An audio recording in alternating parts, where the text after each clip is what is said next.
Olá, quais são os seus planos, como você vem lidando com os seus objetivos, o seu dia a dia, a sua plataforma de vida, como você faz a leitura do mundo ao teu redor e a partir disso contribuir para um ambiente coletivo, um mundo melhor, que é o que importa. No Câmara Livre, como toda semana, nós temos um convidado para abordar essas trajetórias de vida. Hoje nós vamos conversar com Davidson de Lucas Vieira da Cunha, um bauruense que tem uma série de andanças e a partir das suas andanças nós vamos compreender um pouco sobre o nosso mundo. Qual a sua memória afetiva de infância? Tem alguma questão lá que olhando para o tempo lhe faz compreender o que você faz agora? Olha, pergunta interessante. Você fez eu mergulhar na infância. Eu acredito que a vida é um processo muito inteligente. Eu olho para a vida como se fosse uma escola, um hospital e uma prisão. 3 instituições funcionando simultaneamente. Escola porque nós estamos aprendendo. E o tempo todo, é uma das poucas moedas que levaremos daqui. Hospital porque nós estamos nos curando. Eu não queria que você me conhecesse há 40 anos atrás, você me levou lá para trás. Eu tinha um bocado de defeitos e eu percebi que os defeitos são perecíveis. No processo dolorido da vida, eles foram saindo. Eu chamei de hospital isso. E prisão porque você me trouxe na infância, eu tinha muitos medos, ingenuidades, ignorâncias. Isso nos aprisiona mentalmente, eu era preso mentalmente. De lá para cá, eu percebo que eu tive muita ajuda da vida. Por quê? Eu fui aprendendo devagarinho a tirar proveito da dor. Por isso que eu digo que eu acho que eu adquiri um espírito de aprendiz. Eu costumo brincar, eu nunca errei. Lógico que eu errei, cara. Mas por que eu falo isso? Porque eu nunca errei, eu só aprendi. Então a vida foi me levando naturalmente através da dor, que é um grande agente de transformação. Através da sabedoria, eu não teria chegado onde eu cheguei. Errei na escolha para fazer engenharia. Na época tinha uma visão restrita, só porque eu tinha facilidade em matemática e física, e tinha aquele pensamento, aquele paradigma familiar, aquela corrente familiar, entrar no emprego e ficar para o resto da vida. E ali eu escolhi engenharia devido a essas facilidades. Foi um erro tremendo, mas eu aprendi também muito. Aprendi com erro novamente. Aprendi muito através da engenharia.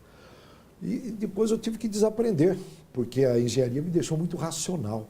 Aí eu caminhei para o emocional, fui mergulhando em cursos de marketing, psicologia. Não um curso de psicologia, mas algumas especializações, como psicodrama. Isso me ajudou muito.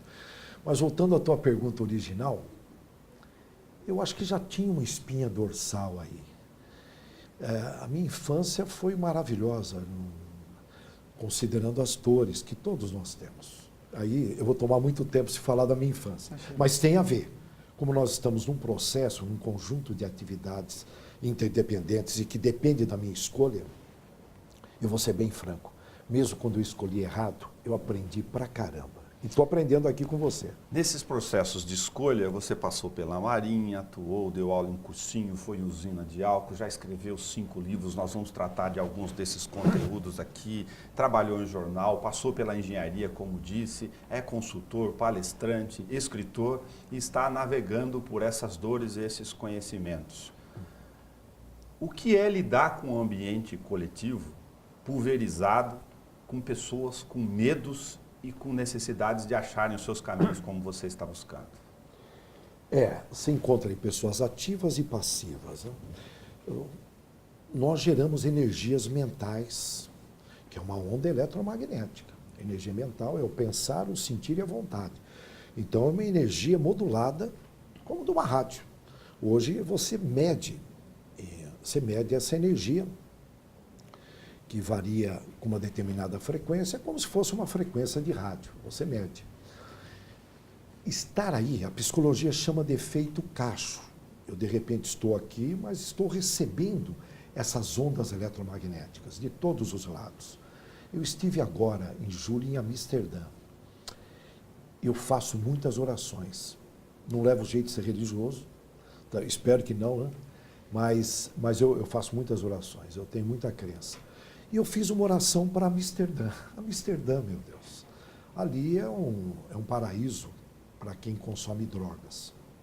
A cidade explora isso a nível de turismo. O próprio holandês possivelmente não consome aquilo. Mas, enfim, o padrão energético da cidade não era fácil. Eu fui tentar interagir, fazer uma oração, não foi fácil.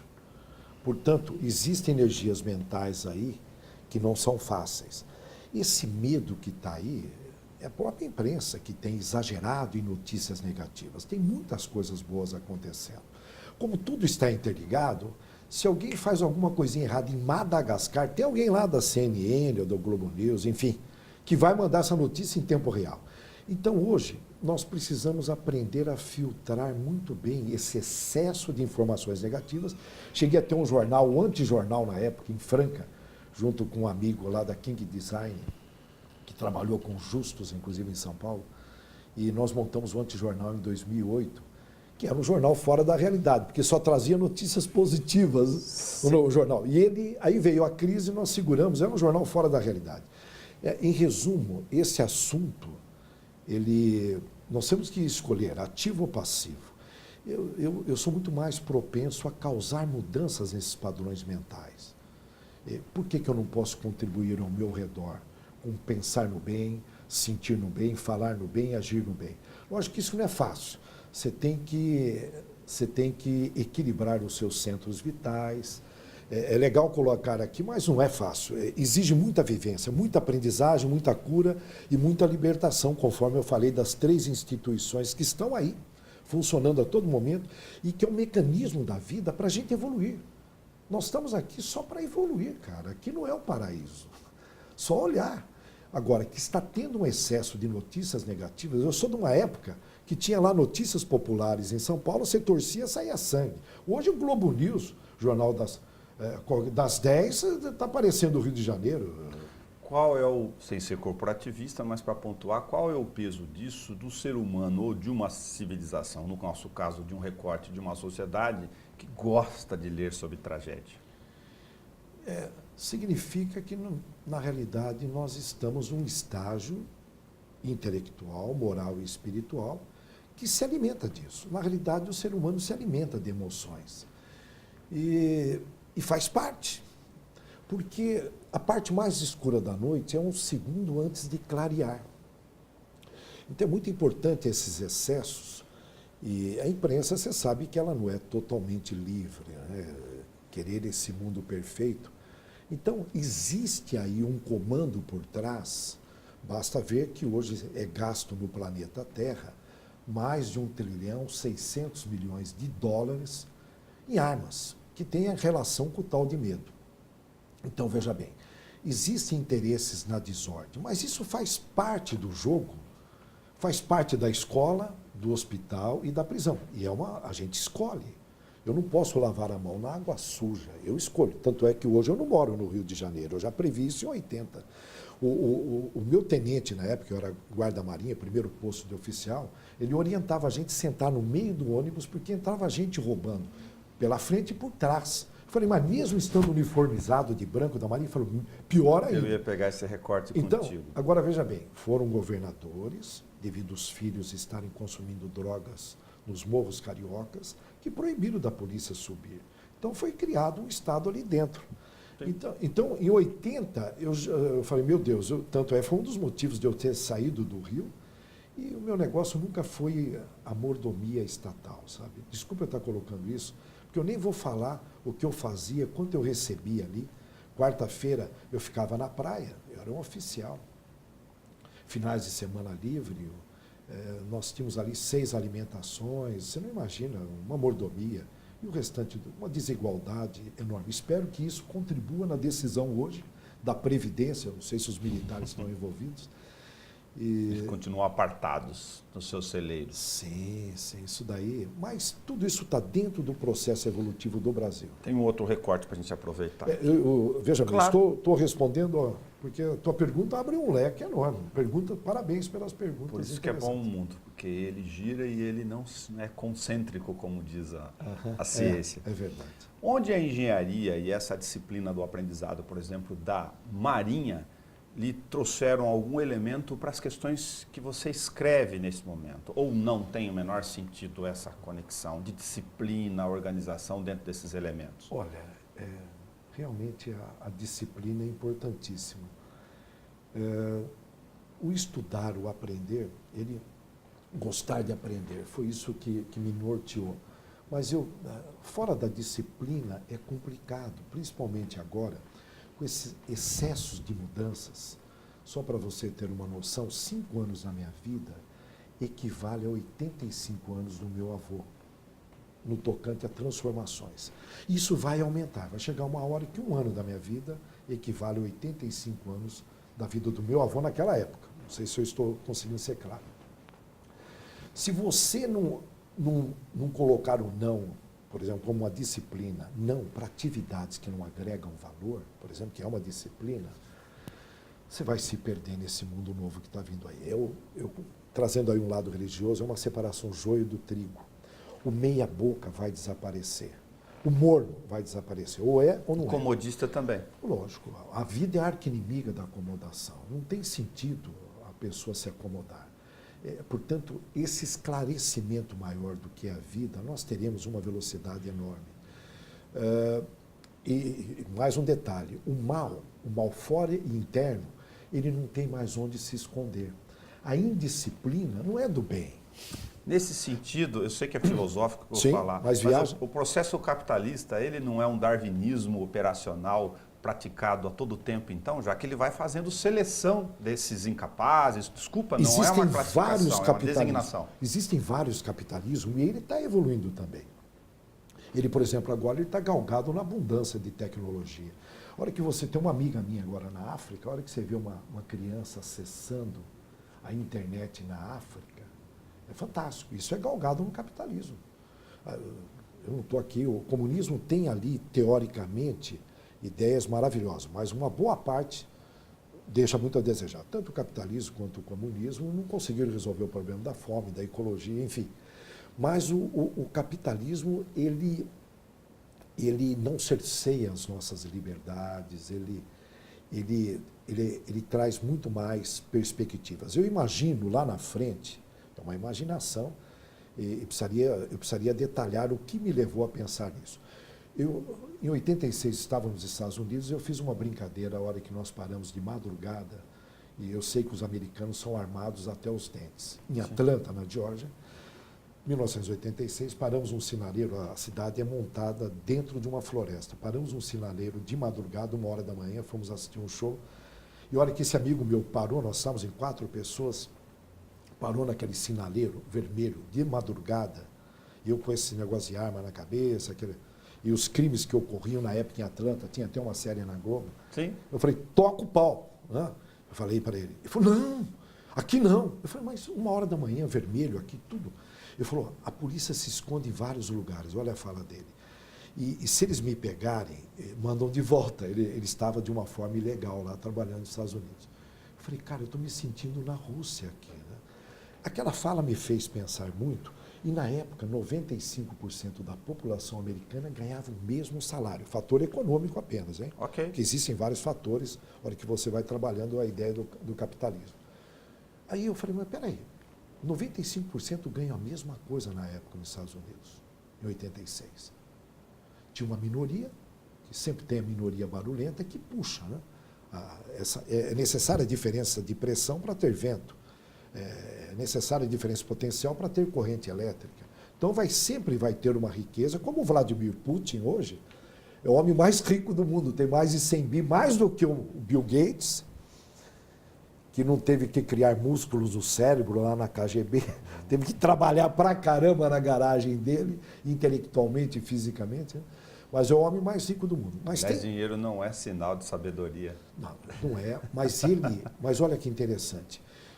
Mas ele cria essas alavancagens, essas diferenças de pressões.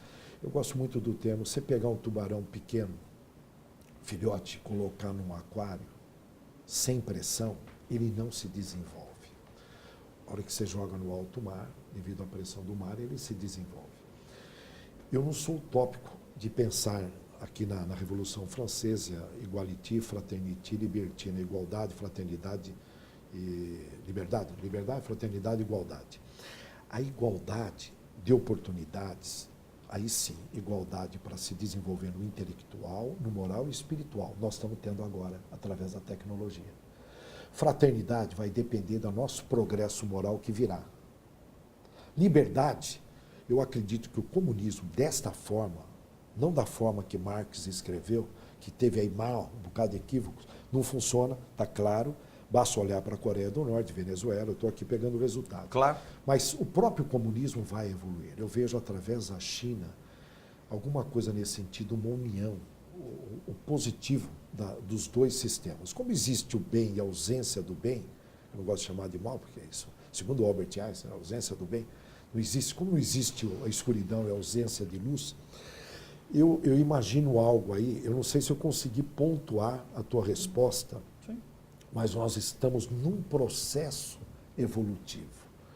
Então, tirar uma fotografia agora, por exemplo, o presente durava 3 segundos até ontem, hoje ele desapareceu com o nosso pensamento acelerado. Né? Então, nós só temos passado. Então, é muito importante ressignificar esse passado. Aí volta na tua pergunta original. Eu tenho o hábito de ressignificar, eu tenho tirado muito proveito da minha infância. Muito bom. Davidson, eu sei que eu não sei se eu viajei muito, não. Porque você deu margem. Fazer o recorte é fazer uma pressão sobre o tempo. Então, eu vou fazer com você de novo. Mente diferenciada, mindset intuitivo e inspirador. É inspirador falar sobre o tempo. Então, eu gostaria que você falasse um pouco sobre a nossa mente diferenciada. Olha, na realidade já está rolando, mas algumas pessoas não estão percebendo. Nós precisamos de novas leituras. Eu não posso tocar da forma que eu tocava no ano passado. Conforme eu falei, um ano hoje equivale a 17 anos, né, atualmente, do meu avô. Então, eu tenho que ser mais flexível, eu tenho que desapegar, eu tenho que ser leve, eu tenho que focar nos 20% que mais agregam valor das minhas atividades. E aí eu percebi e falei, caramba, como lidar com esse mundo novo acelerado e que faz a gente perder a noção do tempo? Quando falo em perder a noção do tempo, eu aprendi na Marinha de Guerra, lá, ouvi de um sargento, que eles faziam lavagem cerebral na época, fazendo o pessoal perder a noção do tempo. Quando eu vejo, isso é uma fala, eu estava lá e perguntei, eu queria saber como que eles faziam, né? Nós já estávamos saindo da ditadura militar, e veja bem, sempre eu fiquei muito atento a essa perda de noção do tempo. Quando eu vejo as pessoas falarem hoje, já é dezembro, pô, já é Natal, cara. Você não vê ninguém falando, pô, cara, lógico, pode ser que tenha alguém aí dentro de uma penitenciária que fala, pô, ainda é dezembro.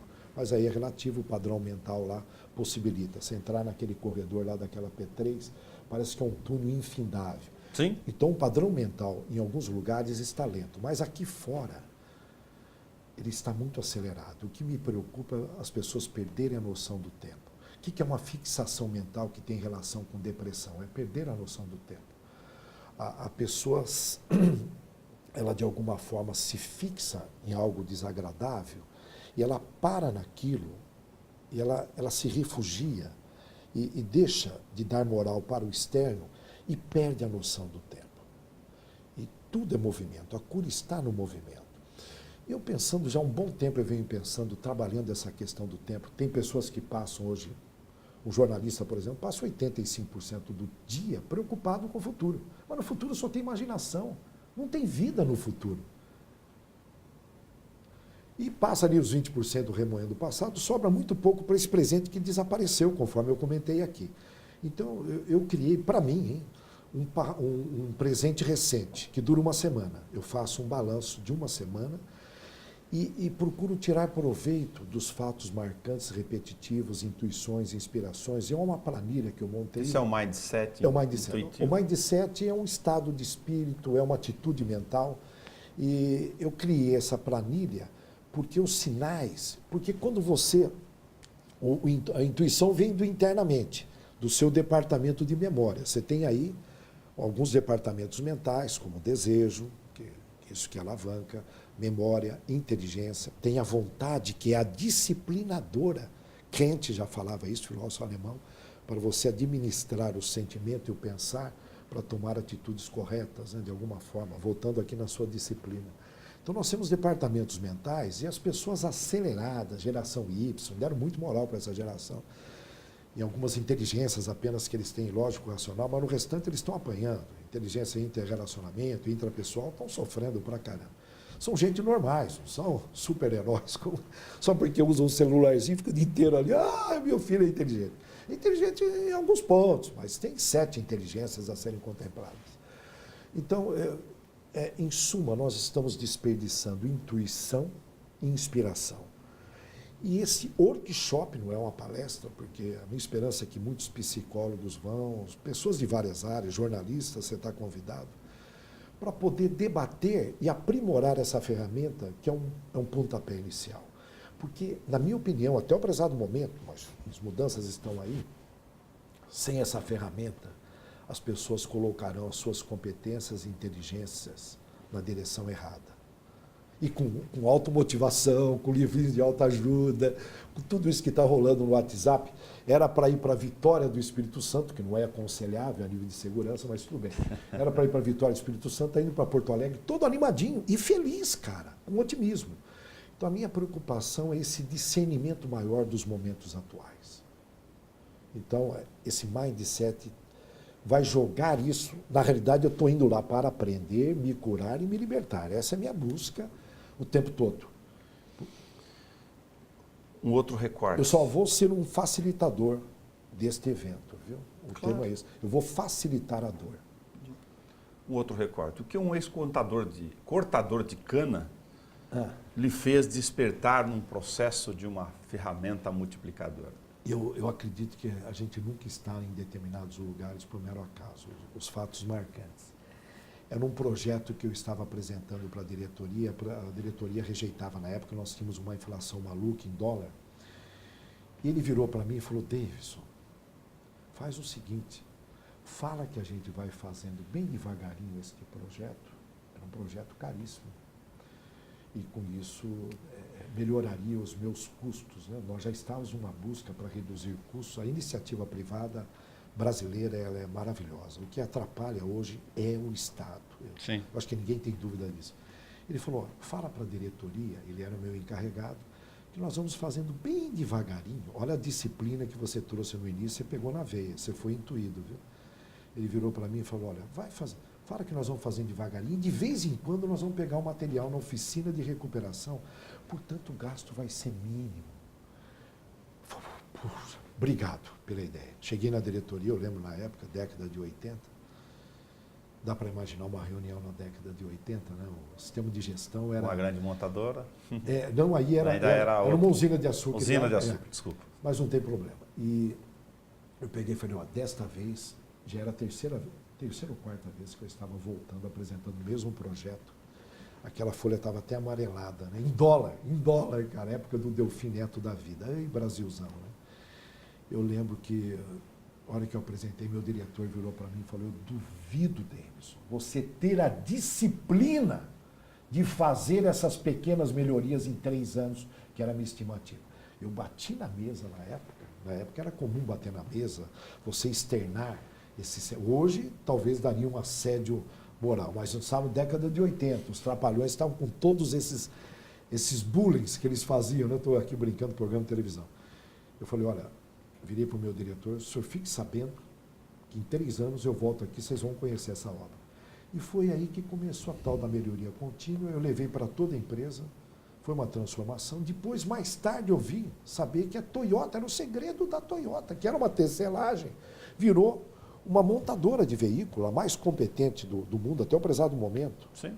É a mais competente, porque fantástico o que eles fazem. 600 mil pequenas melhorias numa unidade. É uma estimativa minha, que um amigo esteve visitando no Japão. E aí eu levei para a vida particular. Aí eu diria que eu desaprendi, tive que desaprender muita coisa, tive que reaprender muita coisa. A melhoria foi desconstruindo. Nós estamos num período de muitas desconstruções e novas construções criativas. Foi maravilhoso. E esse rapaz, talvez ele nem saiba, eu estou lá para voltar a agradecer, nem ele sabe que ele foi um estopim, porque aí eu criei uma ferramenta, com essa ideia, eu já tinha acho, uma tendência para a consultoria, eu formatei isso como uma ferramenta, implementamos aqui na Duratex, aqui na região, Confiança, supermercado, enfim, em vários lugares. para poder uma citação injusta de 5 livros em frentes diferentes que você analisou. Simplifique. É o nome do livro, para quem está nos acompanhando. É uma boa provocação. Legal. Você quer que eu fale o resumo? Focar no essencial. Eu dei no sentido linguístico. Sim, tudo bem. Para você traduzir do conteúdo. Focar no essencial. Ter o discernimento para sacar o que é essencial. Portanto, nós teremos que voltar mais para o departamento eu, menos externo. O externo está nos distraindo. Eu sempre pergunto, quem está por trás de tudo isso? Porque sempre teve manipulação. Sempre. Qual é o jogo? De alguma forma, independente o que, quando, quem, por que, onde, como, nós temos que ter um discernimento e focar no essencial. Agora, o que é o essencial? Você vai ter que saber qual é a sua jogada aqui, qual é a sua missão, a sua razão de ser. Os seus valores têm que estarem todos consistentes, porque o único porto seguro que nós temos, porto seguro no singular, são os nossos valores, porque tudo vai sacudir.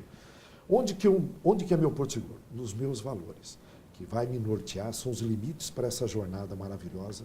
E é um privilégio estar na vida nesse momento histórico, que eu não imaginava que ia acontecer tudo isso. Eu desenhava cenários, mas eu imaginava que seria através disso tudo que está rolando aí ao nosso redor, senão eu vou ser redundante.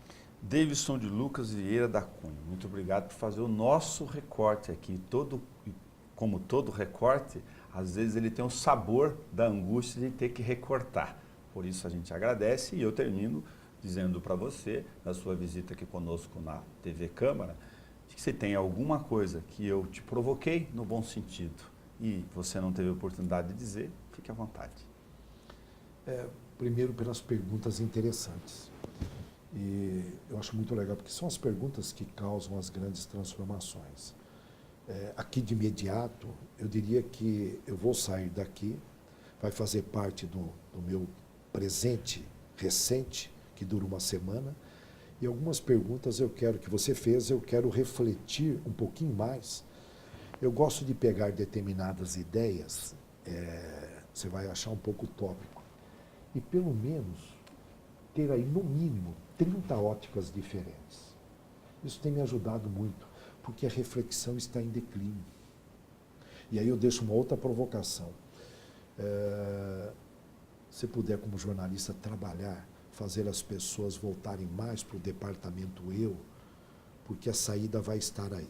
E, consequentemente, acessará suas intuições de uma forma mais pura e poderá captar aí também as inspirações que virão de montão. Nesse encontro, nós vamos estar debatendo isso. Muito obrigado para você que nos acompanha no Câmara Livre. Você sabe que esse programa fica disponível na página da TV Câmara no YouTube para você poder acompanhar. Como toda semana, uma reflexão aqui vinda na nossa conversa com o Davidson de Lucas Vieira da Cunha. A parte mais escura da noite é um segundo antes de clarear. Até o nosso próximo encontro.